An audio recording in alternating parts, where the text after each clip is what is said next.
ਮੇਰਾ ਇੱਕ ਦੋਸਤ ਹਾਈ ਕੋਰਟ ਦਾ ਜੱਜ ਹੈ। ਸਮਾਜ ਇਹ ਮੰਗ ਕਰਦਾ ਹੈ ਕਿ ਜੱਜ ਆਪਣੇ ਫੈਸਲਿਆਂ ਰਾਹੀਂ ਨਾ ਸਿਰਫ ਇਨਸਾਫ ਹੀ ਕਰੇ, ਸਗੋਂ ਉਸਦੇ ਫਿਰਨ ਤੁਰਨ ਤੇ ਵੀ ਬਹਿਣ ਖਲੋਣ ਤੋਂ ਲੋਕਾਂ ਨੂੰ ਇਹ ਯਕੀਨ ਵੀ ਆ ਜਾਵੇ ਕਿ ਉਹ ਸਦਾ ਇਨਸਾਫ ਹੀ ਕਰਦਾ ਹੈ।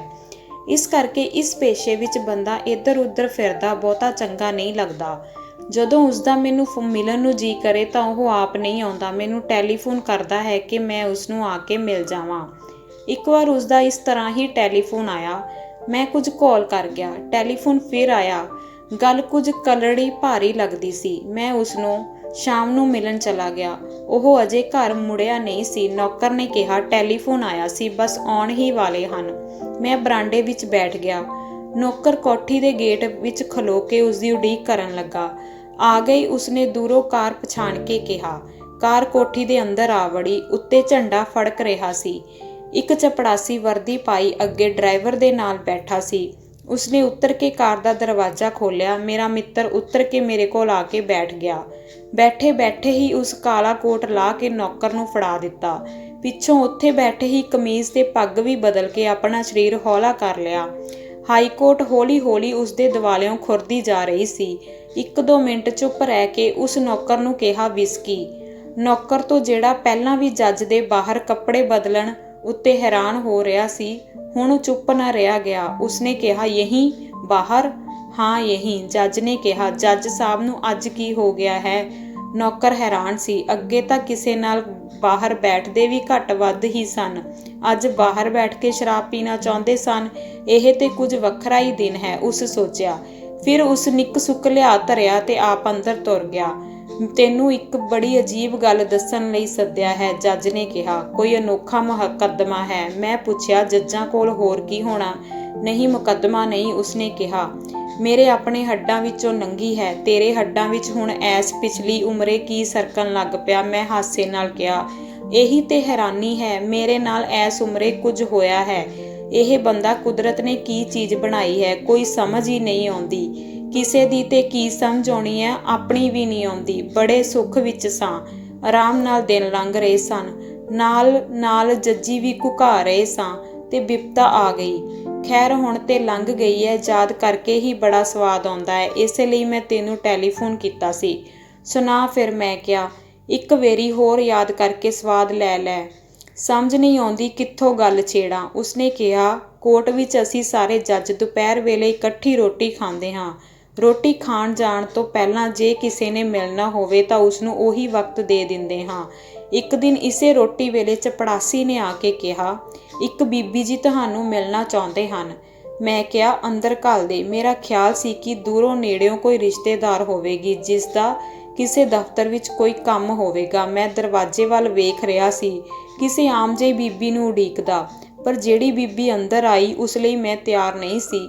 ਉਸਨੂੰ ਵੇਖ ਕੇ ਮੇਰਾ ਉਤਲਾ ਸਾਹ ਉਤਾਂਹ ਰਹਿ ਗਿਆ ਤੇ ਹੇਠਾਂ ਸਿਰਫ ਬਹੁਤ ਸੋਹਣੀ ਹੋਣ ਦੀ ਗੱਲ ਨਹੀਂ ਸੀ, ਸੋਹਣੀ ਕੁੜੀ ਕਿਹੜੀ ਮੈਂ ਕਦੀ ਵੇਖੀ ਨਹੀਂ ਸੀ। Lahore, Srinagar, Bangalore, England, America, Canada, Europe, ਮੈਂ ਸਭ ਥਾਵਾਂ ਤੇ ਘੁੰਮਿਆ ਹਾਂ, ਪਰ ਇਸ ਤਰ੍ਹਾਂ ਦਾ ਵਾਹ ਮੇਰੇ ਉੱਤੇ ਪਹਿਲਾਂ ਕਦੀ ਹੋਇਆ ਨਹੀਂ ਸੀ। ਮੈਂ ਅਸਲੋਂ ਬੌਂਦਲ ਗਿਆ। ਇੰਨਾ ਰੱਬ ਦਾ ਸ਼ੁਕਰ ਹੈ ਕਿ ਉਸਨੇ ਗੱਲ ਬਹੁਤ ਛੇਤੀ ਮੁਕਾਈ।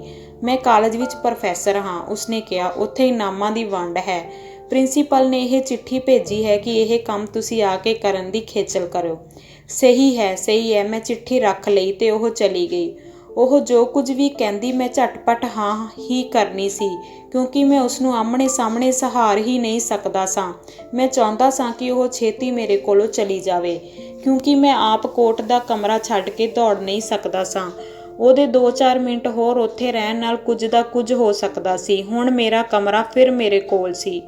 ਇੱਥੇ ਮੈਂ ਕਈਆਂ ਦੀਆਂ ਫਾਂਸੀਆਂ ਤੋੜ ਦਿੰਦਾ ਹਾਂ ਤੇ ਕਈਆਂ ਨੂੰ ਲਾਹ ਦਿੰਦਾ ਹਾਂ। ਸਰਕਾਰ ਦੇ ਵੱਡੇ ਤੋਂ ਵੱਡੇ ਅਫਸਰਾਂ ਤੇ ਵਜ਼ੀਰਾਂ ਨੂੰ ਪੇਸ਼ ਹੋਣ ਲਈ ਹੁਕਮ ਦੇ ਸਕਦਾ ਹਾਂ ਤੇ ਸਰਕਾਰਾਂ ਤੇ ਉਹਨਾਂ ਦੇ ਅਫਸਰਾਂ ਨੂੰ ਲਿਖ ਕੇ ਝਾੜ ਪਾ ਸਕਦਾ ਜਾਂ ਜੇਲ੍ਹ ਭੇਜ ਸਕਦਾ ਹਾਂ।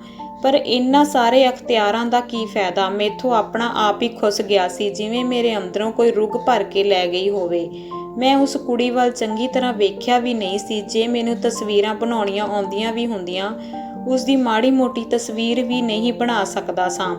ਕਿਸੇ ਭੀੜ ਵਿੱਚ ਉਸਨੂੰ ਪੱਕੀ ਤਰ੍ਹਾਂ ਪਛਾਣ ਵੀ ਨਾ ਸਕਦਾ। ਐਵੇਂ ਝੌਲਾ ਜਿਹਾ ਸੀ। ਕਿਸੇ ਹੋਰ ਨੂੰ ਵੇਖ ਕੇ ਬਸ ਇੰਨਾ ਕਹਿ ਸਕਦਾ ਕਿ ਇਹ ਉਹ ਨਹੀਂ ਹੈ।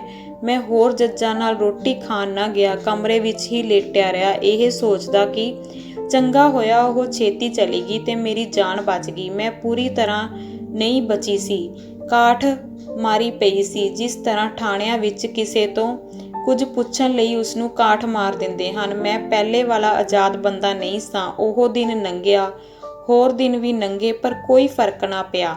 ਕਹਿੰਦੇ ਹਨ ਜਿਹੜੇ ਬੰਦੇ ਪੁਲਾੜ ਵਿੱਚ ਚਲੇ ਜਾਂਦੇ ਹਨ ਉਹ ਆਪਣੇ ਆਪ ਹੇਠਾਂ ਨਹੀਂ ਆ ਸਕਦੇ। ਧਰਤੀ ਜਿਹੜਾ ਹਰ ਸ਼ੈ ਨੂੰ ਆਪਣੇ ਵੱਲ ਖਿੱਚਦੀ ਹੈ ਉਹਨਾਂ ਨੂੰ ਖਿੱਚਣੋਂ ਹਟ ਜਾਂਦੀ ਹੈ। ਉਹ ਆਪਣੇ ਯੰਤਰ ਵਿੱਚ ਹੀ ਘੁੰਮੀ ਜਾਂਦੇ ਹਨ। ਮੈਂ ਵੀ ਉਸ ਤਰ੍ਹਾਂ ਹੀ ਘੁੰਮੀ ਜਾਂਦਾ ਸਾਂ।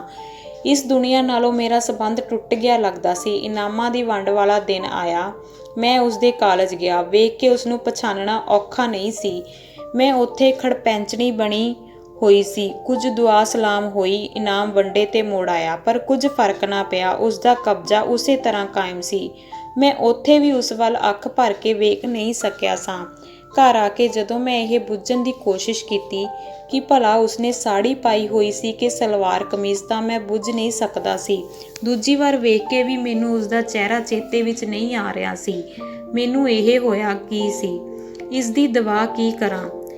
ਇਸ ਔਖੇ ਸਮੇਂ ਵਿੱਚ ਮੈਨੂੰ ਛੋਟੇ ਹੁੰਦਿਆਂ ਦੀ ਇੱਕ ਗੱਲ ਯਾਦ ਆਈ। ਤੀਜੀ ਚੌਥੀ ਵਿੱਚ ਪੜ੍ਹਦਾ ਸਾਂ। ਸਾਡਾ ਕਾਮਾ ਘਰੋਂ ਮੱਝਾਂ ਖੋਲ ਕੇ ਬਾਹਰ ਖੇਤਾਂ ਨੂੰ ਲਿਜਾ ਰਿਹਾ ਸੀ, ਪਰ ਇੱਕ ਕੱਟੀ ਭੁਲੇਖੇ ਨਾਲ ਉਸ ਕੋਲੋਂ ਘਰੇ ਬੱਝੀ ਰਹਿ ਗਈ। ਉਹ ਬਾਹਰ ਜਾਣ ਲਈ ਰੱਸਾ ਤੁੜਾ ਰਹੀ ਸੀ। ਬੇਬੇ ਨੇ ਕਿਹਾ, ਇਸਨੂੰ ਖੋਲ ਦੇ, ਆਪੇ ਭੱਜ ਕੇ ਵਗ ਵਿੱਚ ਜਾ ਰਲੇਗੀ। ਕੱਟੀ ਰੱਸਾ ਖਿੱਚ ਰਹੀ ਸੀ, ਇਸ ਲਈ ਕਿੱਲੇ ਨਾਲੋਂ ਗੰਢ ਖੋਲ੍ਹਣੀ ਔਖੀ ਸੀ। ਮੈਂ ਉਸਨੂੰ ਕਿੱਲੇ ਵੱਲ ਖਿੱਚਦਾ ਸੀ, ਪਰ ਕੱਟੀ ਛੇਤੀ ਜਾਣ ਲਈ ਪਰਾਂ ਨੂੰ ਖਿੱਚਦੀ ਸੀ। ਇਸ ਵਿੱਚ ਖਿੱਚ ਧਰੂ ਵਿੱਚ ਮੇਰਾ ਪੈਰ ਕੱਟੀ ਦੇ ਪੈਰ ਹੇਠਾਂ ਆ ਕੇ ਮਿੱਧਿਆ ਗਿਆ। ਕੱਟੀ ਤਾਂ ਖੁੱਲ੍ਹ ਗਈ, ਪਰ ਮੇਰੇ ਪੈਰ ਦੇ ਉੱਤੋਂ ਪਤਲੀ ਖੱਲ ਲੈ ਗਈ ਸੀ। ਸਾਰੀ ਥਾਂ ਸੜੂ ਸੜੂ ਕਰ ਰਹੀ ਸੀ। ਭੀੜ ਸਹੀ ਨਹੀਂ ਸੀ ਜਾ ਰਹੀ।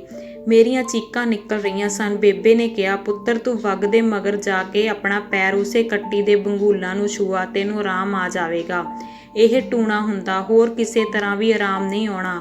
ਮੈਂ ਔਖਾ ਸੌਖਾ ਲੰਡੀ ਦੌੜਦਾ ਪਿੱਛੇ ਗਿਆ ਤੇ ਆਪਣੇ ਫੱਟਰ ਪੈਰ ਨਾਲ ਉਸ ਕੱਟੀ ਦੇ ਬੁੱਲ੍ਹਾਂ ਨੂੰ ਹਿਲਾਇਆ। ਉਸਦੇ ਮੂੰਹ ਵਿੱਚੋਂ ਕੁਝ ਗਿੱਲ ਮੇਰੇ ਜ਼ਖਮਾਂ ਉੱਤੇ ਲੱਗ ਗਈ ਤੇ ਸੜੂ ਕਰਨੋਂ ਹਟ ਗਿਆ। ਕੁਝ ਦਿਨਾਂ ਪਿੱਛੋਂ ਪੈਰ ਸਹੀ ਹੋ ਗਿਆ। ਬੇਬੇ ਦਾ ਟੂਣਾ ਚੱਲ ਗਿਆ ਸੀ। ਮੈਂ ਇੱਕ ਮੱਧਮ ਬੇਪਛਾਣ ਜਿਹੇ ਚਿਹਰੇ ਦੀ ਜਕੜ ਵਿੱਚ ਆਇਆ ਹੋਇਆ ਸਾਂ। ਕੀ ਬੇਬੇ ਦਾ ਟੂਣਾ ਇੱਥੇ ਵੀ ਕੰਮ ਕਰ ਸਕਦਾ ਸੀ? ਕੀ ਉਸਦੇ ਬੁੱਲ੍ਹ ਹਿੱਲਣ ਨਾਲ, ਉਸਦੇ ਕੁਝ ਕਹਿਣ ਨਾਲ ਇਹ ਜਕੜ ਢਿੱਲੀ ਹੋ ਸਕਦੀ ਸੀ? ਪਰਤਾਉਣਾ ਚਾਹੀਦਾ ਹੈ। ਇਹ ਸਬੱਬ ਵੀ ਬਣ ਗਿਆ। ਆਂਧਰਾ ਪ੍ਰਦੇਸ਼ ਦਾ ਇੱਕ ਪ੍ਰੋਫੈਸਰ ਕਿਸੇ ਦੇ ਰਾਹੀਂ ਮੈਨੂੰ ਮਿਲਣ ਆ ਗਿਆ।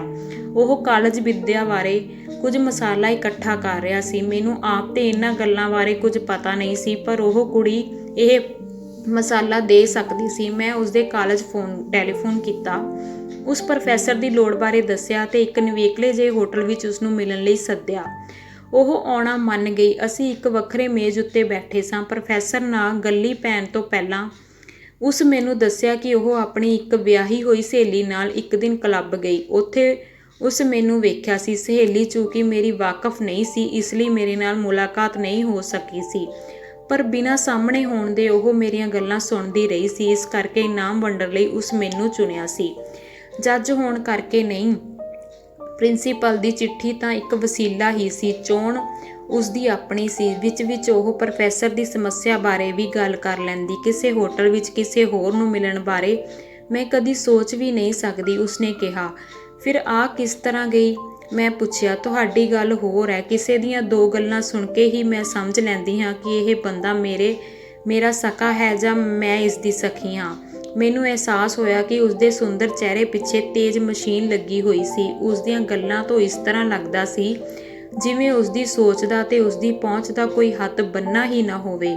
ਜਿਵੇਂ ਉੱਡਦੇ ਪੰਛੀ ਦਾ ਪਤਾ ਨਹੀਂ ਹੁੰਦਾ ਕਿ ਉਹ ਅਗਲੇ ਖੇਤ ਦੀ ਵੱਟ ਉੱਤੇ ਬੈਠੇਗਾ, 4 ਖੇਤ ਪਰਾਂ ਬਾਗ ਵਿੱਚ, ਜਾਂ ਅਗਲੇ ਪਿੰਡ ਦੀਆਂ ਸਮਾਧਾਂ ਦੇ ਝੁੰਡ ਵਿੱਚ। ਉਸਦੇ ਨੇੜੇ ਹੋ ਕੇ ਬੈਠਣਾ ਜਾਂ ਉਸਨੂੰ ਹੱਥ ਲਾਉਣਾ ਮੇਰੇ ਲਈ ਬਹੁਤ ਦੂਰ ਦੀ ਗੱਲ ਸੀ।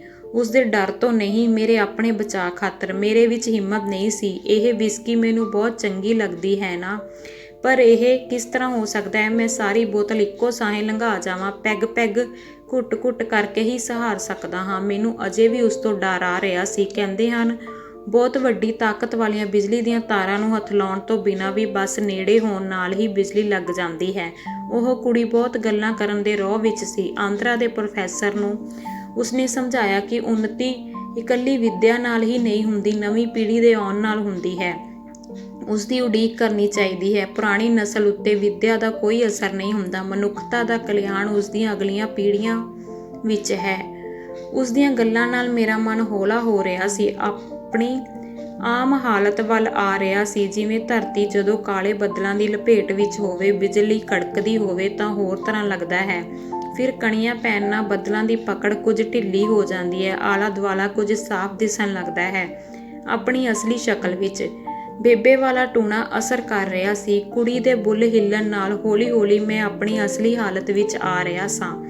ਹੁਣ ਉਸਨੂੰ ਮਿਲਣ ਦੀ ਕੋਈ ਤੜਪ ਨਹੀਂ ਰਹੀ, ਜਿਵੇਂ ਮੈਂ ਹਜ਼ਮ ਕਰ ਲਈ ਹੋਵੇ। ਕਿਧਰੇ ਮਿਲ ਜਾਏ ਤਾਂ ਵੀ ਸਹੀ, ਨਾ ਮਿਲੇ ਤਾਂ ਵੀ।